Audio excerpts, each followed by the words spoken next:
Welcome to Marv's house. This is the Robinhood 3K challenge. I was inspired by Kamikaze Cash to do this challenge, trading options, stocks on Robinhood. I'm starting with $3,000, and I'm going to see how much I can run it up. So this is the beginning. February 13th, I've deposited the $3,000. I have some money from Sundial and the free Robinhood stock. My Sundial is taking a shit. Whatever, they haven't legalized weed. I thought that would have been done by now, but I feel like Joe Biden is dropping the ball on many things. But anyways, let's get into my first trade. I waited till 3:30 to start looking. 30 minutes before, Palantir had earnings coming up, so I was interested, and I decided to do a covered call on Palantir. And I was looking between the $8 call and the $7.50 and the 7. Just depending on, where the stock goes. And so, I wanted to do a covered call instead of just buying a share. Buying a option because of risk. I think with this 3K, I'm really focused, at least initially, on risk management and just kind of getting used to constantly trying to trade this amount of money. In general, I don't trade $3,000 a week in options, especially because as you'll see in the challenge, you could make a lot and lose a lot. And so to manage my risk, I want to leverage cover calls, the wheel strategy, where I'm going to be buying the shares, selling the cover calls, and then selling puts.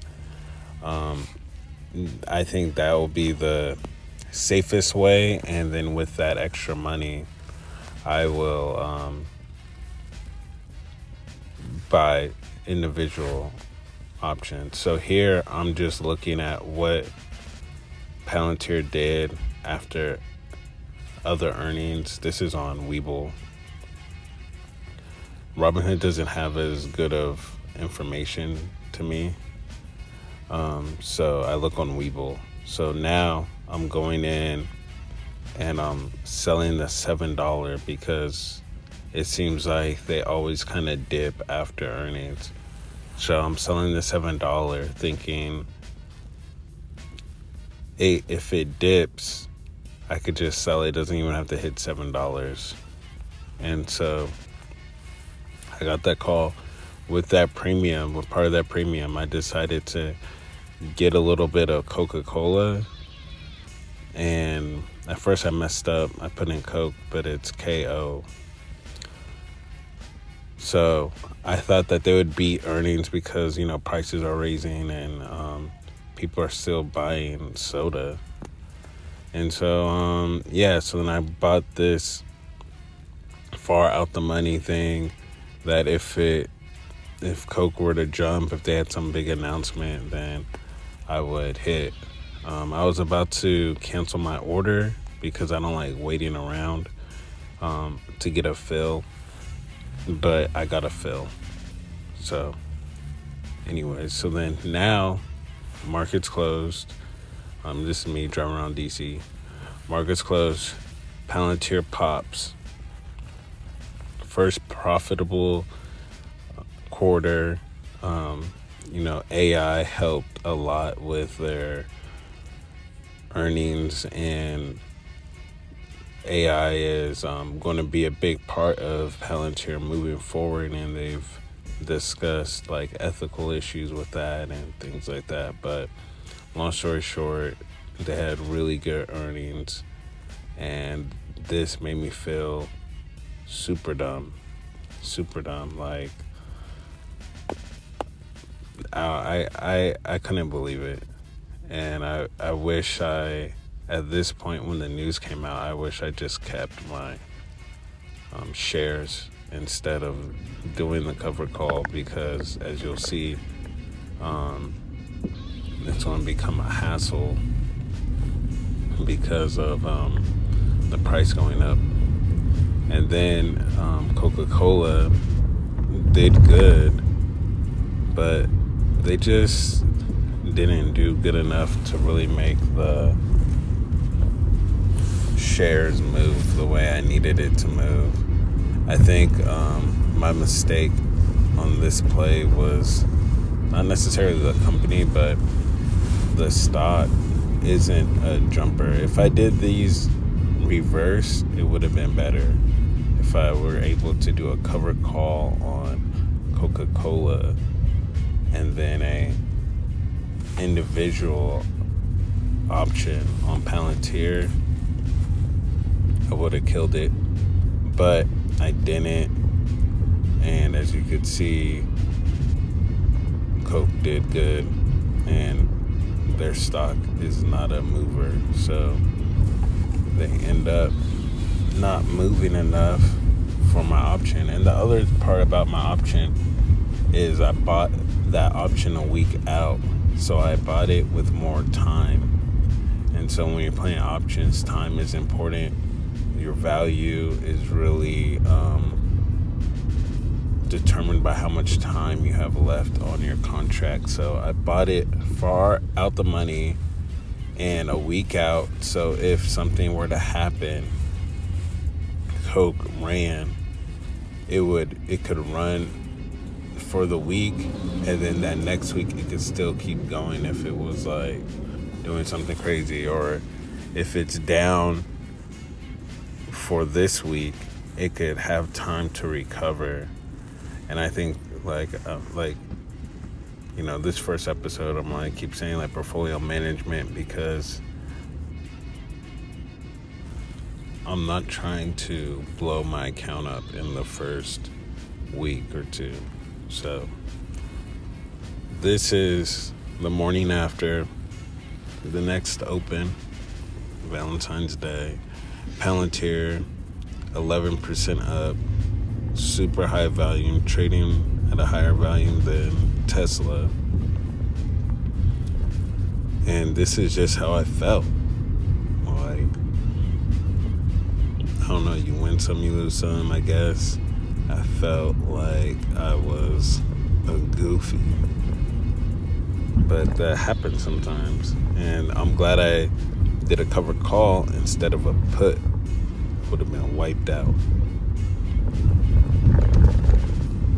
So this is my Coke position. It went down from 7 cents to 2 cents. And right here, if I wanted to, I could have just ended it, but I decided to let it ride.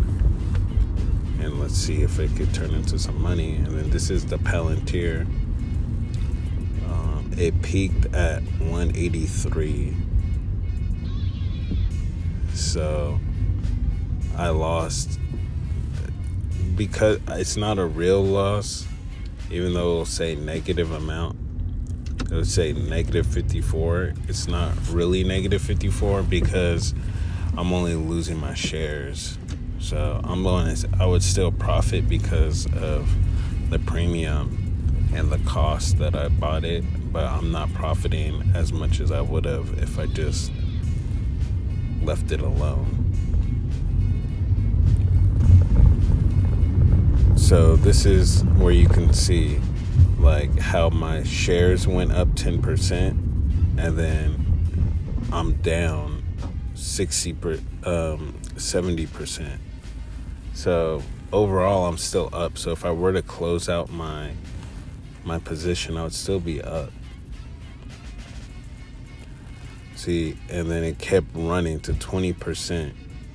And so overall, I'm still would be up some money if I were to close out my option and sell my shares. Then overall, I would still be up. But I decided not to, and that I felt like it would be better to just keep holding it and see how the options play out throughout the rest of the week. And my goal is hopefully it's just a 1 day pump. That's what I was like. Hopefully it's just a 1 day pump, and the next day, Palantir will drop. But that didn't happen. My shares pop up to 30% and livid, because that's just money. If I was just holding that just straight, I would have sold. I would have sold that 30% win. I would have sold it. And so it made me feel like I was losing money. And yeah, it was crazy. And so DraftKings kind of had a similar strategy, but I did an iron condor. So I was expecting it to stay within a range. Like DraftKings, I've been following it for a couple of years. It hasn't really been doing much. And so I bought it out I bought it for the next week. So I had an extra time. And so I got an $18 credit in hopes that it would stay in my range. And of course, record revenue. Like, everybody's killing it. And I have my mental blocks. I'm so focused on like the recession and things like that. But people like to gamble. People are gambling more than ever right now. And I underestimated it. I underestimated the gamblers and DraftKings because I feel like MGM might be a better product. So I didn't think that DraftKings would be doing as well as it is. So that's my mistake. Going into the next morning, DraftKings is up 12% and I'm down 60% on my iron condor, because I need it to stay between the $16 to $19.50 range, and it's 20 something. And so the more it goes up, I'm losing money, and that it is what it is. And so I think it's important when you're doing iron condors and different things like that, cover calls, to remember the time and try to allow for more time. So if this iron condor that I did was for this week, then yeah, I would be kind of screwed. And here I am, like, trying to get more time on my Palantir, trying to roll the position, but depending on how the prices are, you're not able to always roll your position on Robinhood. And so rolling, is just to move to buy that week's to close, and then to sell to open the next week, whatever next week you choose. And then you could get money for the difference. Here I was trying to get $1 difference, so I'll make $1 for moving it for the week, but it didn't work. And like I said, worst case scenario, I will have to hold it. And so here I'm trying to roll it again and seeing if it's gonna work, and it works. So I got $4 for moving my cover call to the next week. And then on my iron condor, I was still down 72%. But sometimes you just gotta have faith going into the weekend, have some theta decay. And this is February 22nd. My account is showing positive, which is good. My Coke is gone. It is what it is. Those type of things I like doing just because if it hits, it hits. And it's probably bad for my account. It's a bad habit, and I probably need to stop, especially for this challenge, because all those small dollars are going to add up. On my Palantir, I'm up 30% from where I uh, rolled it. So that means I could close it out now and make a profit, but it's better to wait as long as you can. And so I decided to wait so I could get more money. I don't have to put more money out because Palantir is volatile. Everybody knows that. So it could keep running, or it could fall with the market depending on how the market does. This is where my equity is still 8%, and this is partially why my overall portfolio hasn't really been affected, because my covered call is losing money, but my equity is still gaining money. So the job report came, and it looked like some good news, and I was expecting a red day, but it looked like it was on a pop. So I went to get some SPY calls for that day, because why not? Zero days to expiration.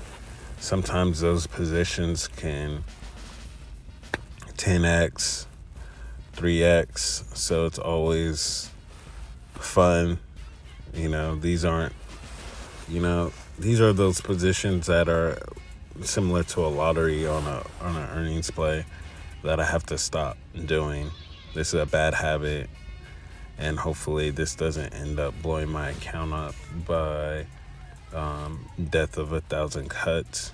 But I get this order filled, and it's going to get demolished. I'll show that to you too. But long story short, this position gets demolished. It's just throwing money into the wind. It's so dumb, but I was just caught up in the moment of pre-market, and it's going green right away, trying to catch the wave, and I should have just been more patient. So my DraftKings is looking way better. It's recovering. DraftKings is going down like I thought. And so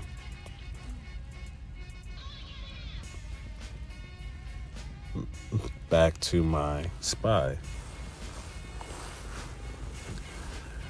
So I didn't want to keep watching my SPY all day long, so I set a order for $6,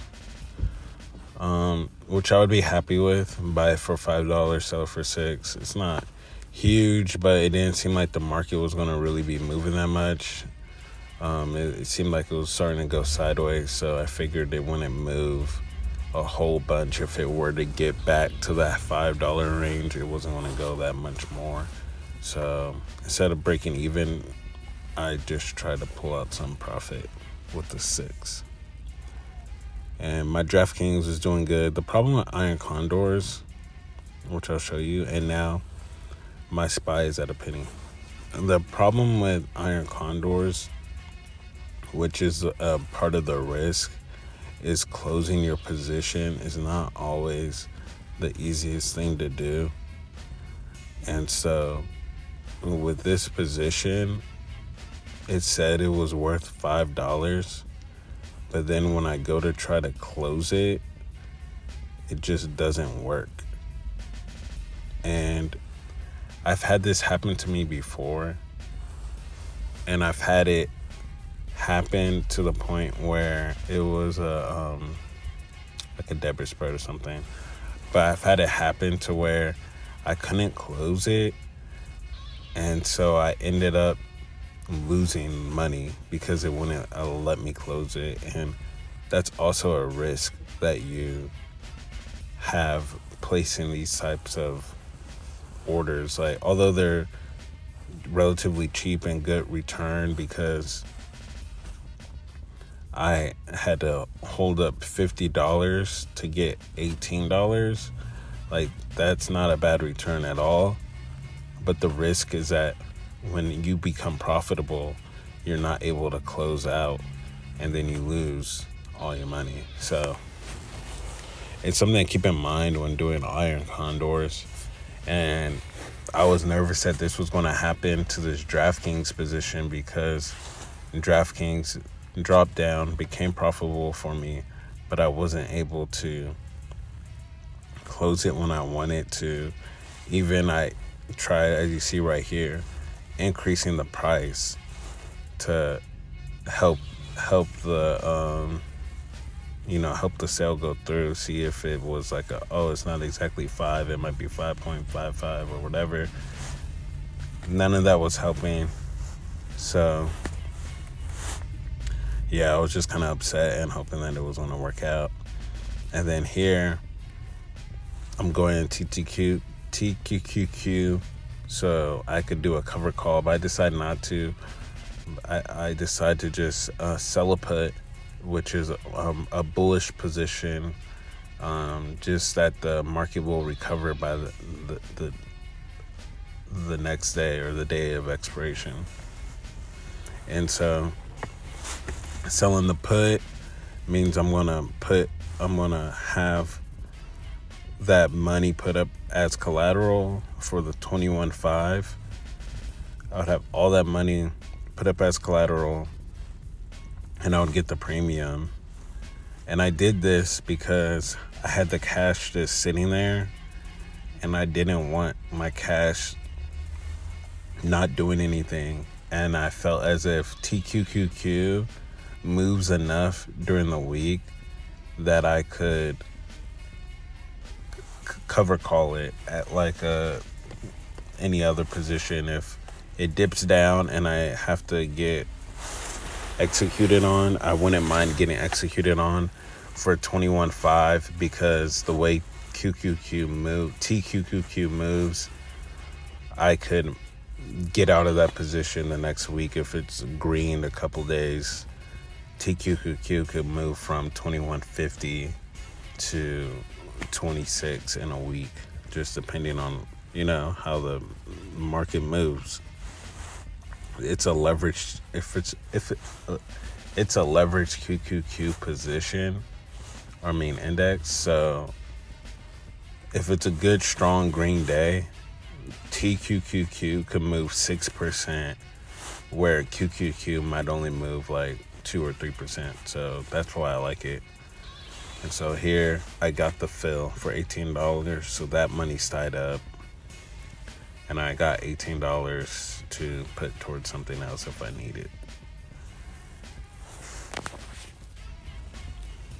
So I end up closing my Palantir position so I could sell a covered call for the week. That's out the money that will not get filled, because I was going to originally just close it and just sell it and take the profit and be done with it. But I decided to sell one that's a little bit out the money that won't get filled. And then if it does, it does, whatever. I did that because if it keeps going down, then I would be able to get the money from the covered call, and then if it goes up, then I'll get the money from the premium. So here's my iron condor. It dipped down to what it said 4. Thank you for that feedback, so Jen. I'm trying to close I'm it gonna out. bring my down a little bit because it is. 5, I believe. Yeah, I put in 5. Yeah, Jen was kind of cutting in and out, and I Just didn't to know try if it was to my get speaker it or what, closed. but I just sat and decided Looking to back, be I still. Maybe, probably could have left sometimes it going. people get Definitely could have left it phone going. calls or But alerts, like on my side, if playing my it alarms safe, go off, I'll it'll give the interrupt. $5 back. So I just and let me just make sit the still before I 13 try anything. on the $50. So I I'm got here. those Thank you, $50 guys. released.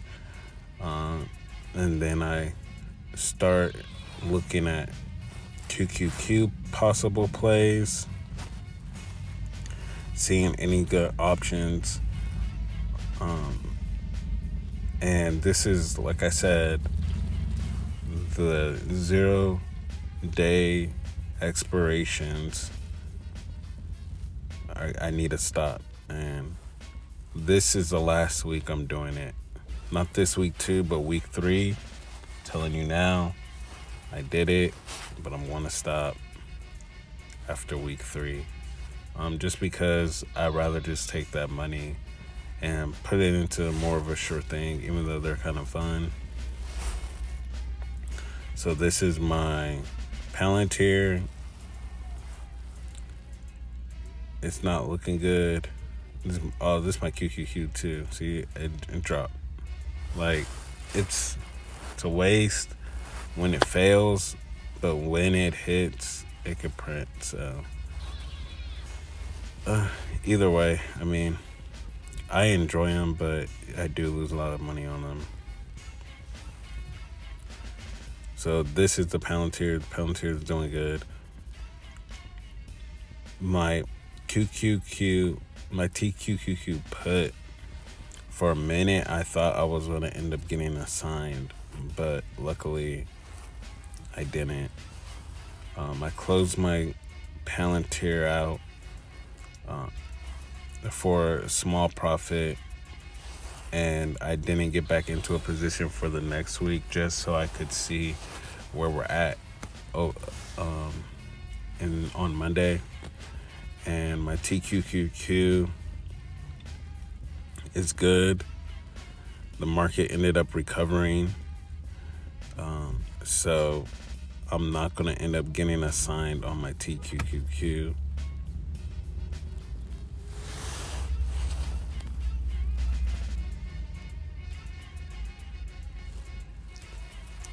So basically, at the end of these 2 weeks, I'm around $18 up.